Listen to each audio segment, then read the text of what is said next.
436 kilometers, 7,315 meters of total ascent, 2 gravel bikes. The goal is simple: cycle from the Arctic Ocean in northern Iceland to the Atlantic in the south by traversing the Icelandic highlands, one of Earth's most exposed locations. Iceland, a country where you can have 5 seasons in one day, with tough and unpredictable conditions. The question is, will Mother Nature allow us to navigate the Iceland Divide?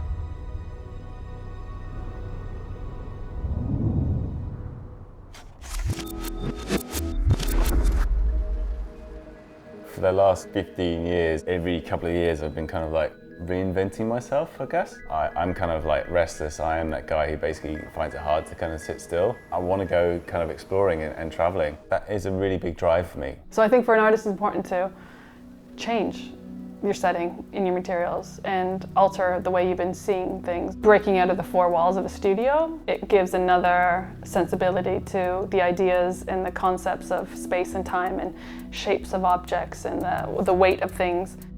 I kind of been having these experiences which have kind of like changed my life path. A major one was in 2010 when I was on honeymoon with Carolee and we were going through the Andes on this like big adventure bus. I was like, we need to see more places.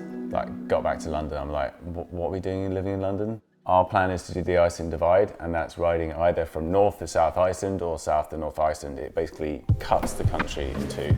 When I think about the contrast of a studio in London and living in a highly densely populated area, wide open space of the highlands of Iceland is probably, polar ends of a spectrum.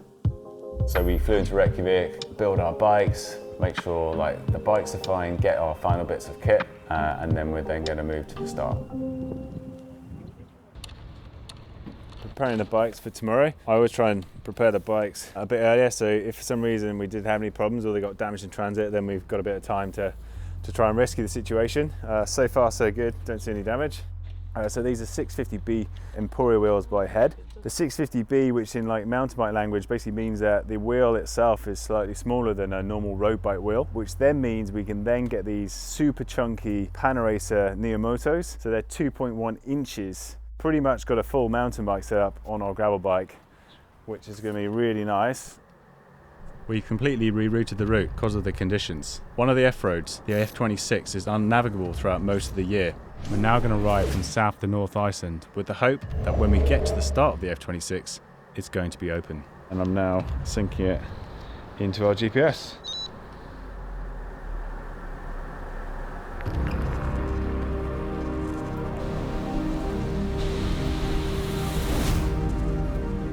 I think I have a prone to like overthinking, trying to visualize things and never really kind of materializing them to the same ability that I've kind of like overthought of a concept. Setting up tasks is something that kind of aligns with the way that Daniel thinks. Oh, this is so good. And the way that our days can be constructed. We both are going to benefit from this experience of being together in Iceland. So we're here in Vik. It's about a 2.5 hour drive from Reykjavik. Wow.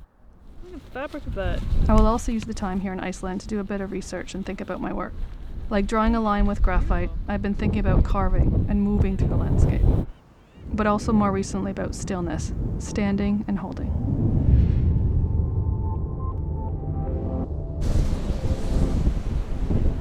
We're just surrounded by crazy beauty already, and we haven't even touched the surface. Or we have. I just know I'm ready for 10 days of eating, sleeping, cycling. I just like saying yes. What we're doing, I don't think as many people do it, so that was like a part of the attraction. We're going to be like 300 kilometers from civilization, which is quite a long way. So like, there's an excitement and a slight nervousness with that. Farewell.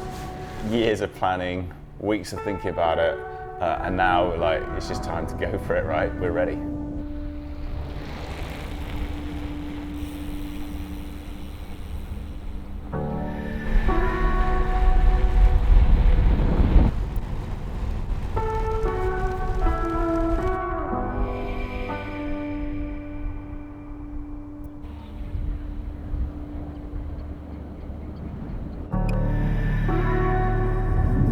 Our journey has started. Excited, we're nervous. I just can't wait to see what this country has in store for us. I think the great thing about riding with Carolee is that we're all kind of doing different waves. Where I'm in a bit of a low, she'll be up in high. So we'll be constantly doing these kind of waves. So like when one person's like having a tough time, Carrie's gonna help pull me up, and vice versa. It's so nice to be on the gravel. The bikes feel great. That's cool. I think with endurance, being prepared mentally is just as important as being prepared physically. And I think that calls for when I'm making my artwork, or when I'm going for a long run, or when I'm going on an adventure with Daniel or with these events, then getting my head around it is probably the most important thing. Your body can always go further than you think it can go. It's just like, how much do you want this? Fear of failure is always in my mind, and in the past has helped me push myself to the point of total destruction. I love what endurance brings, and whatever that means, and that's like persistence, consistency, kind of helps you kind of like focus on one thing and not give up. And there's always going to be moments of total exhaustion and fatigue and questioning of what do you want out of it, but you keep going, and I think that's what I love the concept of endurance. There's definitely a few cheeky hills in Iceland. Over 500 watts to get up here.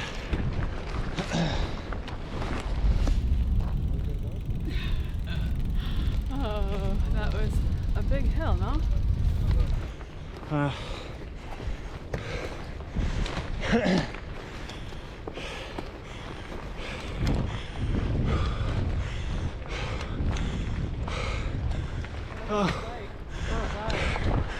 that's a big hill. I can't believe you rode that. With all that freaking food, it's only day 2. I can't wait for this bike to get lighter. Day 1 done. Yeah, like I guess the first half was like really nice, bit of a tailwind, kind of tarmac and all like compacted gravel, and then we hit the F-roads and like things changed. It's actually really hard, like 16% gradients. The weather was perfect today. A great first day to the trip, and I can't wait for tomorrow.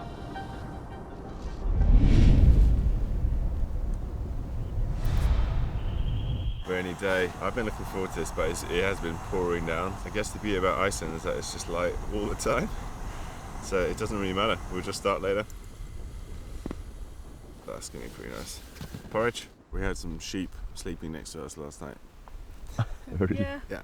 I woke up, and by the time I did my business, then they stood up. But it was really sweet. I have a picture. I could hear them like scratching the tent. They didn't want Any chance we can come in? All I could think about when I heard the rain at like 3 o'clock last night was like, oh man, it's just gonna make the rivers bigger. As we head deeper into the highlands, the probability to encounter one of the biggest threats of the trip is getting higher, the infamous river crossings.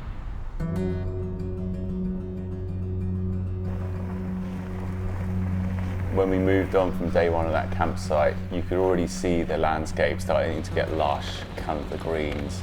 And then we cycled a bit more, and then all of a sudden we're like surrounded by these big mountains, hills. This is Iceland. This is kind of exactly what I was hoping I was going to see.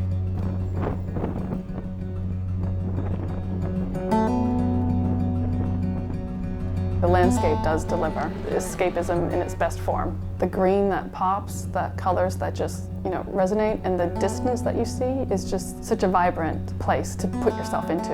And maybe that's the longing of being in this outside of the world. Anything else that you might ever kind of wrap your head around that feels stressful of the modern day world.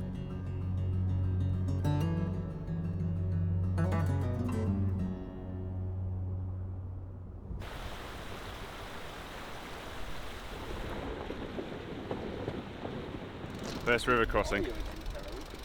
Doesn't look too bad, but brought some waterproof shoes with me, which will dry really quickly. I don't really want to get my feet wet, so taking those off. Okay, wish me luck.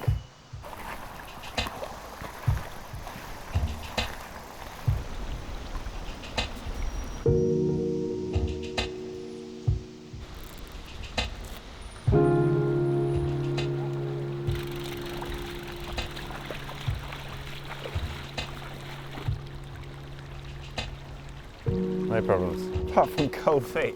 That water is so cold. Ice cold. It's gonna take a while for my feet to warm up, I think. Expecting that there are more river crossings to come that day, we start to get intimidated. Some might get tough.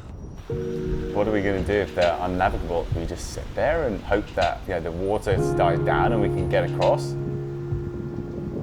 I don't even know if we could find another way. It would be that difficult. We're in some of these really tight kind of gorges, and how else would we do it? It's kind of a bit ridiculous. Take your shoes off, go through the river, clean your feet off, put your shoes back on, ride 250 meters because you can't see it, go around a bend, do a river crossing, and then repeat. This is the third one in a row. So every time we'd have to stop, take off our shoes, put on the slip-on shoes, and then I'm wandering through, trying to see where it's safe to cross. Okay. Now it's coming to number 5, and you're right, we've done 5 now in 3 hours. It's kind of starting to get too much.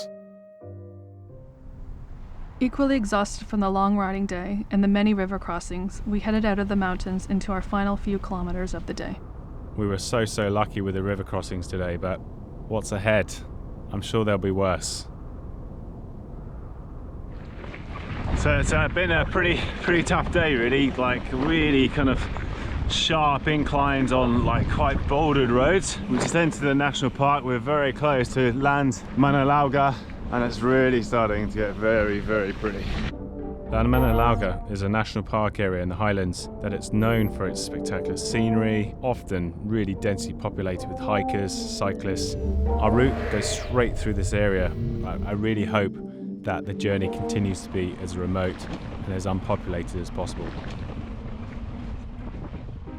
Today was exciting on many different levels. Unfortunately though, towards the end, between Daniel and I, there was some misunderstanding.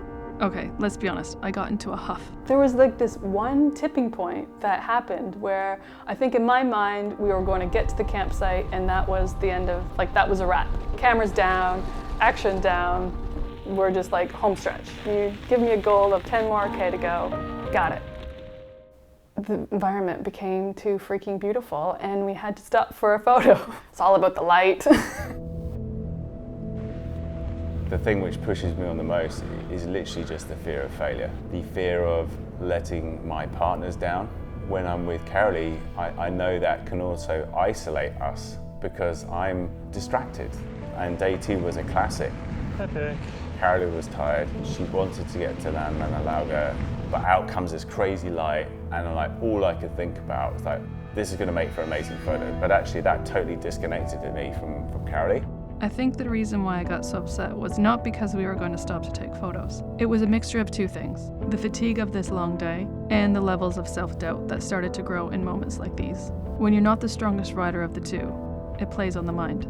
What's the personal reason I'm here? And how am I going to work with Daniel and the team? And where's my place in it? The agency of the female rider is important to me. And maybe I'm not really feeling where I settle in and being that kind of role that I kind of visualized or that I want to see. So it's you're kind of constantly pushed up against. The exhaustion from the big part of the day just brought up all that emotion. Not feeling good enough or not feeling happy enough with the output that I was challenged by.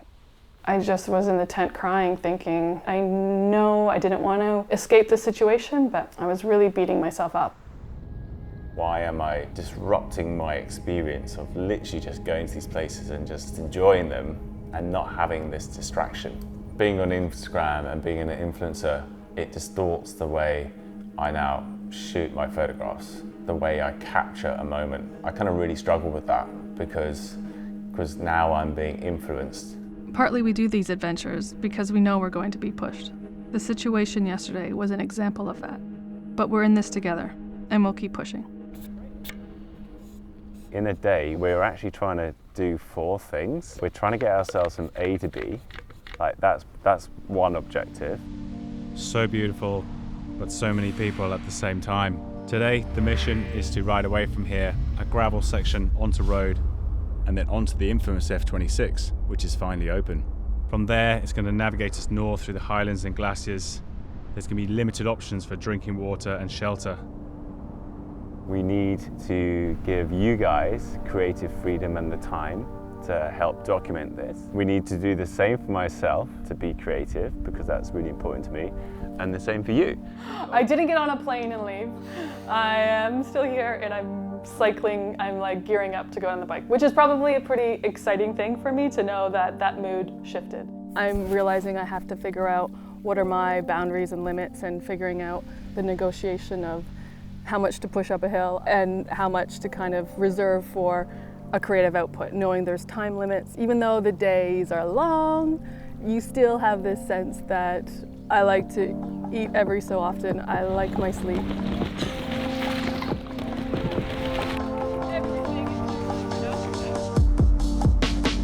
And the fifth thing is obviously we want to make sure that we really enjoy this. And getting those 4 things right leads to max enjoyment, because like everybody needs to feel like they're getting everything out of this. I like riding on this. It's like you're running up a hill, but you know it's really, really loose and slippery. It's just going on and on and on and on, and there's a whole load of nothingness.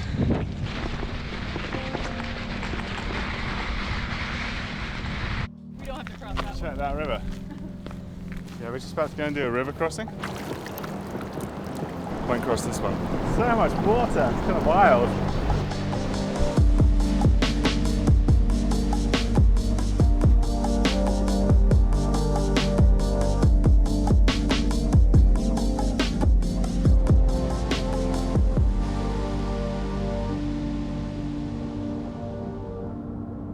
It's really kind of the start of like getting towards the middle of Iceland. Yeah, we just knew for the next 40 hours it's just going to get like windier, it's going to get colder because we're climbing up, and it's just going to get even more barren and desolate. We're going to be exposed. Once we started getting up into altitude, the landscape shifted, and it wasn't maybe as various in terms of the colors or the diversity of like the rolling rock and landscape. That's when the landscape that I wanted to immerse myself in and be part of, the space for me felt like it was even more exciting. You don't have a sense of scale to the same, because the horizon line just seems to keep going and going and going. It could now literally be like this for another 300 kilometers. Oh my God, this could be biblically hard. Finally getting to experience some of that Icelandic wind. There's a stonking wind from our left-hand side. Really sketchy.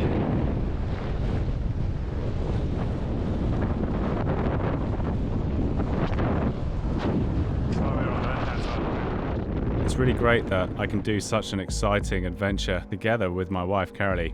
We've got 2 very different approaches in our creativity. For her, it's her performance art and how she implements herself into her surroundings. For me, absolutely, it's my photography.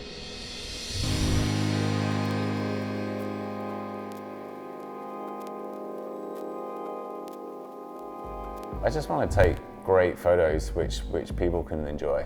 And as much as I love and hate Instagram, it allows me to share these amazing places with other people. You know, it gives me that outlet, which before Instagram, I never had that. So like, and I wouldn't be doing this if I didn't have it.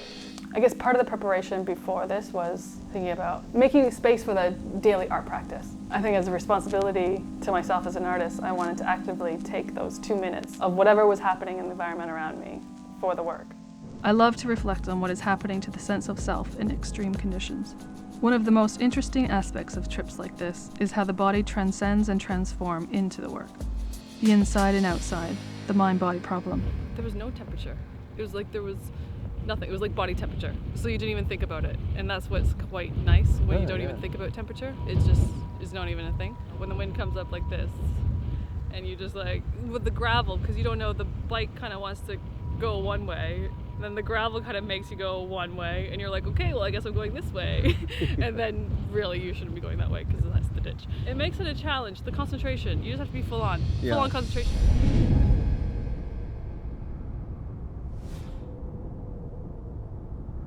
It's day 4, it's another windy and fresh day. Just packing up. There really is nothing around here. Really beautiful.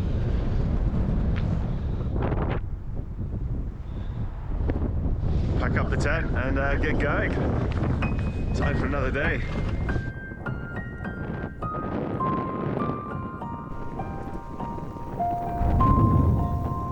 So we're about halfway through our day. It's super windy, it's cold, and then we bump into this guy called Philippe. So it looks like, well, we haven't seen anyone all morning, but we found a friend. How's it going? Hey man. He's riding this bike with just, I don't know how heavy it was. He had so much kit on his bike. And so he was riding the opposite direction to us, and we got kind of chatting to him. Are there some big river crossings that way? No, it's not so much that, it's just, Okay. well, I've got the road and then the... Yeah. The track is alright here, but it's somewhere very, very sandy and gravelly. Okay. Ignorance is bliss. You know, up until that point, you know, we knew we were having like quite a tough day. We knew the rest of it was going to be tough. And then when you bump into someone and he says, "Oh yeah, up there it's a nightmare, loose sand, it's so hard." Like, I did like 2 miles an hour on my bike. It's like, oh, like, shh. I almost don't want to know, right? Thanks to the information that like the next 4 hours are going to be hell. Meeting Philippe brought another perspective of what it means to set yourself out something to do and do it. It was really a touching moment to be able to know that we're crossing paths in such a random experience, that you know you're not alone. When you're riding like we were, there is no instant gratification. It wasn't like being on Instagram or whatever where you can instantly get that kind of buzz. It just went on and on and on and on because we just had to slog. We had set 60K as a marker, and then we get to 60K and the day's somewhat finished, but there's nowhere to sleep. We're not sleeping in like these gale winds and this like hard rock, and so we kind of have to make an adjustment plan of really how long is the day going to be. Of course, you're just going to keep going because you look at the situation where you're in, you're like, well, this is not staying here. So then it was like easy, like, well, there's no other way to go on, or you know, you have to kind of like muscle up and just kind of make sure you're equipped to go a little bit more. We are 90 kilometers in at the moment, and we know from Philippe that a shelter hut is to be located in about 3 kilometers. This is going to be the last obstacle of the day.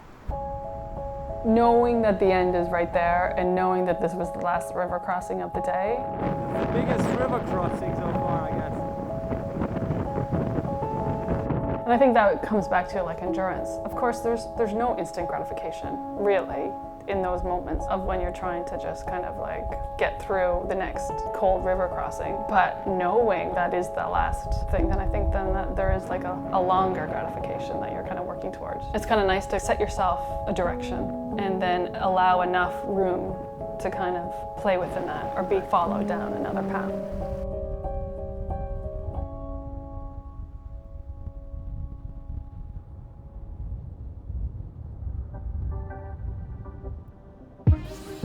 Tonight's meal, well, we got veg chili, lucky dip from the bag, and veg curry. So we got a mixture of these ones, which are like pre-hydrated wayfarers, just because there are a few days where I wasn't too sure about the water, so we got like a mixture of hydrated and dehydrated foods. We've had these before and they're just like super tasty, and you can't really go too far wrong with these. We're vegetarian, so yeah, they're pretty good. Ever since we left La Manalauga and got on the F26, our minds, our bodies getting battered by the terrain, the wind, and just the environment which we're in. I'll be honest, it's been the grind, and we've just been there riding thinking, wow, I wish we could get this over, but of course we don't really want it to be over. There's still a long way to go, we're still stoked, and we're just going to keep on riding. Yeah. Nothing like starting a day with a river crossing. Something about waking up with cold feet is nice, right? That's what we tell ourselves. Approaching our campsite for the end of day 4, I could see this raging river in the background. In the back of my mind, I was thinking, wouldn't it be nice if we could cross this river now, to know that we can make it, and to start day 5 with dry feet. So close to getting tumbled down the river with my bike. It's so lucky to have this wind. And it's turned quite nice and colorful. But today we both feel like we're on a roll. It's tough, cold and windy. But there's something about embracing this fact that makes you enjoy it, in an interesting kind of way.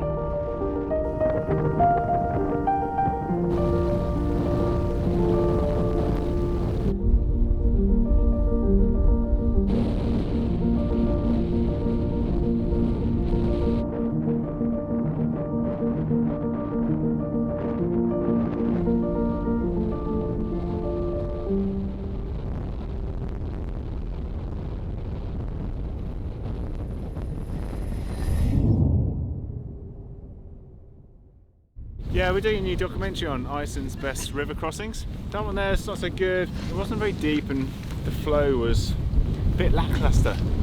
Definitely recommend going about 20 kilometers that way.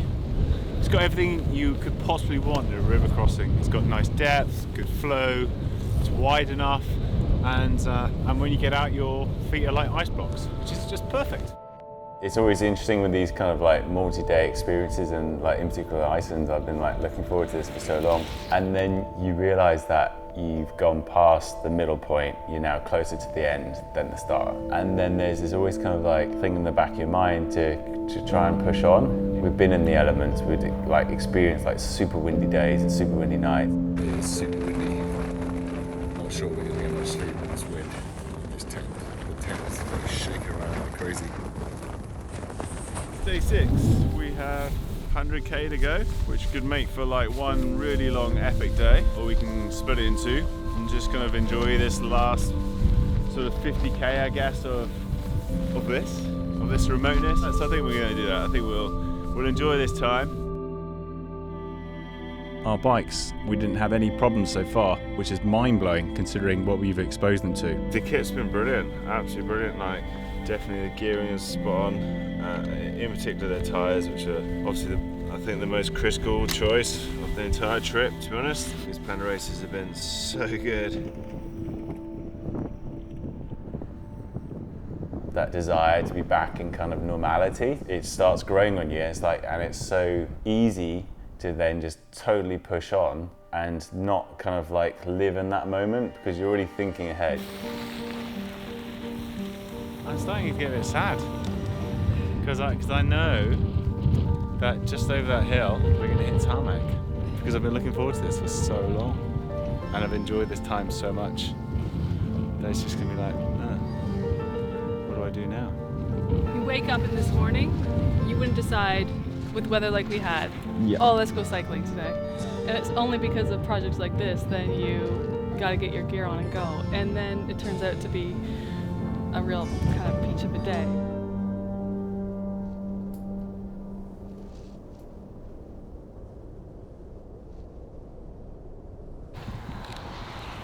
We have just hit the tarmac. That is the end of the gravel.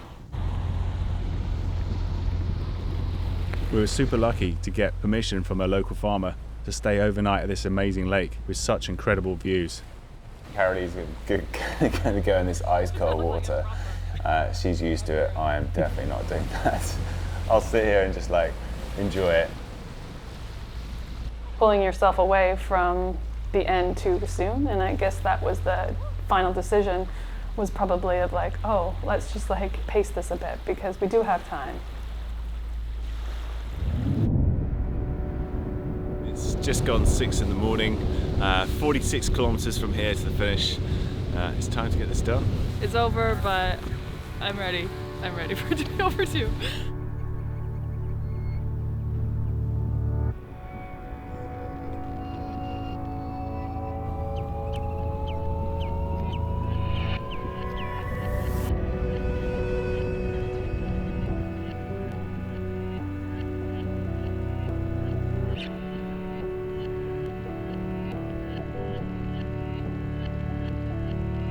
It did kind of feel like the race was on because it wasn't very far.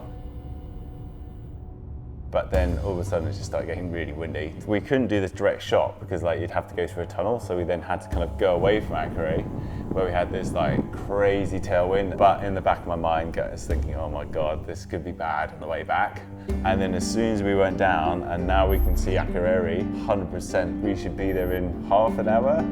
And it is now like the windiest conditions I've ever ridden in. It was so windy. and you're just like head down, working really hard on the bike and doing less than 6 miles an hour. 15 kilometers to go and Accura's in sight.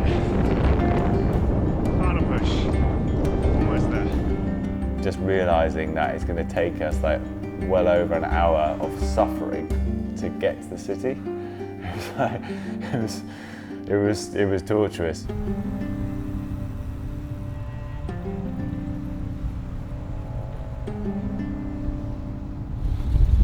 Akari, Keep going. 5K to go. Come on. By that time, I had identified my relationship with the bike and what this trip meant. I could really enjoy the cycling at that point because you feel stronger.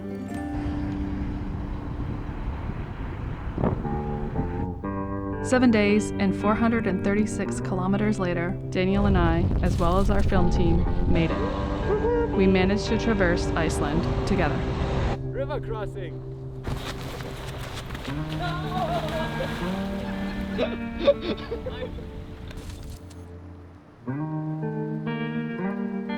We've got to Akari and yeah, it's a bittersweet moment. Been planning this for years. We've been battered by the landscape and the weather. What a trip. This was the first kind of expedition I've ever done where we really had like a film crew with us, and I was kind of nervous about that and how that might kind of affect our experience. So if something went really wrong, then they will be somewhere with a car. I basically wanted us to go and do our thing, and for Phil and Lucas basically to be there but not to be there, to document but not to distort the trip which we're going to have. Done with the mission, but there's one more thing left to see, and I can't wait. What was super cool was that at the end, the four of us, me, Carrie, Phil and Lucas, that we were kind of, went to go and see this volcano. You just can't believe it. You just couldn't believe all this lava spewing out of the earth and seeing how it created these lava fields kilometers and kilometers long. If I was going to write this script, like I would say, at the end, volcano erupting, because that's how Iceland's made. And here we are witnessing this with our eyes. Such a beautiful and powerful experience. We'd spent all this time documenting Iceland, a land which has been formed by volcanic activity, and we capture that, and to now see the new chapter of Iceland was just amazing.